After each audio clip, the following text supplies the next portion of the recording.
प्यारे बच्चों, आज हम आपको बताएंगे जो कक्षा 12 में एक लिंडमान वैज्ञानिक थे, उन्होंने नियम दिया था 10% का नियम, 10% का नियम, यानी ऊर्जा का 10% का नियम। तो ऊर्जा का 10% का नियम क्या है, इसके बारे में इन्होंने बताया था। तो हमारा जो पारतंत्र होता है, यानी ये संसार है, इस संसार में पेड़ पौधे हैं, जीव जंतु हैं, बड़े भी हैं, छोटे भी हैं, और पर्वत हैं, झीलें हैं, सागर हैं, सब मिलकर के एक पारतंत्र पारिस्थितिकी तंत्र होता है। अब यहाँ ऊर्जा होती है, तो ऊर्जा का प्रयोग सभी करते हैं, पेड़ पौधे भी करते हैं, हम भी करते हैं, जीव जंतु भी करते हैं, तो सभी प्रयोग करते हैं। तो लिंडमान वैज्ञानिक ने यह बताया था कि ऊर्जा जब एक स्थान से दूसरे स्थान पर यानी स्थानांतरित होती नहीं पहुंचती है, तो वो 10% ही ऊर्जा पहुंचती। इन्होंने ये बताया था लिंडमान वैज्ञानिक ने कि ऊर्जा एक स्थान से दूसरे स्थान पर यानी पारिस्थितिकी तंत्र में ऊर्जा एक स्थान से दूसरे स्थान पर 10% ही पहुंचती है। इसे ही लिंडमान का 10% का नियम कहते हैं। अब एक स्थान से दूसरे स्थान का मतलब ये नहीं, अब पता लगा सूरज से ऊर्जा मिलती है सबसे अधिक, क्योंकि पूरे विश्व में सूरज जो है वो ऊर्जा का सबसे बड़ा स्रोत है। जितनी ऊर्जा वो एक दिन में दे देता है, तो पूरा विश्व, पूरी दुनिया के लोग हजारों सालों में उतनी ऊर्जा प्रयोग करेंगे। इतनी ऊर्जा वो एक दिन में देता है। देखने में वो इतना बड़ा होता है, होता नहीं बात तब इतना बड़ा है, होता तो बहुत बड़ा है। तो पेड़ पौधे होते हैं, जब पेड़ पौधे होते तो पेड़ पौधे ऊर्जा से ही, सूर्य जो होता है सूर्य से ही ऊर्जा लेते हैं। उसी सूर्य की ऊर्जा में पेड़ पौधे में क्लोरोफिल होता है उसकी पत्तियों में, और क्लोरोफिल की उपस्थिति में पेड़ पौधे भोजन को तैयार करते हैं। अब पेड़ पौधे चल के कहीं नहीं जाते, जैसे हम लोग चल के जाते हैं, भोजन ले आते हैं, सब्जियां ले आते हैं, मार्केट चले जाते हैं, कहीं ना कहीं से ले आते हैं। तो पेड़ पौधे तो जाते नहीं। अब पेड़ पौधा है, मान लीजिए कोई पीपल का पेड़ है, बहुत भारी पेड़ है, कोई पीपल को 10-5 साल में खा ले, अब वो कहता हम पीपल की तरह हो जाएंगे, तो पीपल की तरह थोड़ा उतने भारी हो जाएगा। पहले बता दिया था कि ऊर्जा तो तुमको 10% ही मिलेगी। मान लिया 1 किलो खाना खा लिया एक दिन में, अब 365 दिन में पता लगा 3 कुंटल 65 किलो खाया, तो 3 कुंटल 65 किलो का आदमी थोड़ी हो जाएगा, क्योंकि ऊर्जा 10% ही मिलेगी, बाकी वो अपने में खर्च कर लेगा। तो यही इन्होंने बताया था कि पेड़ पौधे में ऊर्जा आई सूरज से।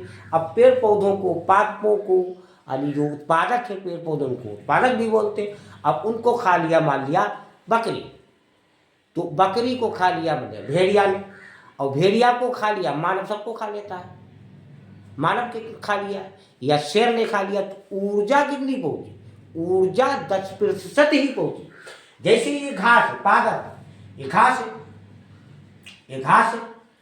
अब घास को मान लिया ऊर्जा मिली, अब ऊर्जा मिली इसको 10,000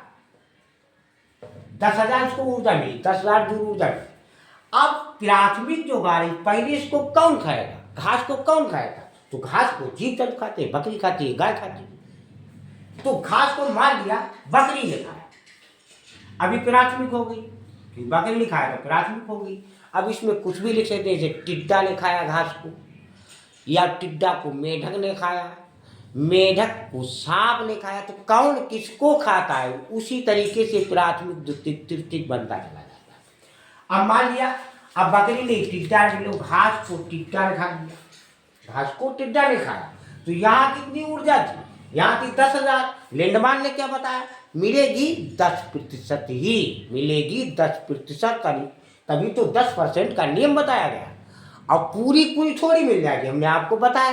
कोई कोई बहुत भारी एक वृक्ष है, उसको आप 10-5 साल में खा लो तो वृक्ष की तरह थोड़ी हो जाओगे, जितना भारी वो वृक्ष है। ऊर्जा उतनी नहीं मिलेगी। या खाना खाओ एक दिन में 2 किलो, अब पता लगा 1 साल में खाया है 6-7 कुंटल, तो 6-7 कुंटल कमाना थोड़ी हो जाएगा, ऊर्जा ही पूरी नहीं मिलेगी। हिंदमान ने बता दिया था 10% ही ऊर्जा मिलती, पूरी नहीं मिलती, सब सिस्टम चलता है। तो घास को, अब घास को खा लिया टिड्डा ने, तो टिड्डा ने घास को खाया, तो टिड्डा को कितनी ऊर्जा मिलेगी? लिंडमान ने बताया कितनी ऊर्जा मिलेगी। घास टिड्डा को मिलेगी, इसको तो 10,000 थी, तो इसको मान लिया मिला 10%, तो 10,000 का हम 10% निकालेंगे, परसेंट में जब निकलता है उतने बटा 100 कर देंगे। मान लिया 10,000 है, ये 10,000 है। अब इसका 10% यानी टिड्डियों को मिलेगी, तो तो यहाँ 100 रख दिए, 2 जीरो कट गए। अब ये 100 दशावन 1000, तो इसको मान लिया 1000 जूल ऊर्जा मिली, 1000 जूल ऊर्जा मिली। किसको? टिड्डे को। ये प्राथमिक हो गया क्योंकि पहले इसने खाया घास को। अब टिड्डे को भी कोई खाएगा। अब टिड्डे को मान लिया खा लिया मेढक ने, मेढक ने खाया टिड्डे को, ये द्वितीय को भोगता था। पहले किसने खाया? तो प्राथमिक। उसको किसने खाया? तो द्वितीय। फिर उसको किसने खाया? तो तृतीय। ऐसे बनाते चले जाओ। तो अब इसको कितनी मिली थी? 10,000 में से 10% टिड्डे को मिली, तो 1000 जूल मिली। अब मेढक खाएगा तो मेढक को 10% ही मिले। अब 1000 का मिलेगा, टिड्डे को मेढक खाएगा तो टिड्डे को। अब 1000 का हम 10% निकाले, 1000 का हम 10% निकाले तो मान लीजिए 1000 है। अब 1000 को 10% तो 10/100। अब पता चला ये दोनों जीरो कट गए। अब 10,100, 10,100। तो अब मान लिया इसको मिली ऊर्जा मेढक को 100 जूल, क्योंकि यहाँ 10,000 थी माने घास में, तो इतने तो 10% मिलेगी टिड्डे को, तो 1000 होगी। और यहाँ इसको मिली इस 1000 से 10%, तो 1000 का 10% का मतलब हुआ 100 जी। अब इसको कहीं बैठा हुआ सर्प ने खा लिया। अब सर्प को इस 100 से इससे मिलेगी 10%। अब 100 का 10% निकालेंगे, ये 100 है, मान लिया 10%, तो 100/10, 10/100, तो ये 100 से 100 तो 10 मिला। तो इसको मिली ऊर्जा 10। मान लिया 10,000 के घास के पास, टिड्डा को 10% मिली तो 1000 का फिर मेढक को मिली तो 100।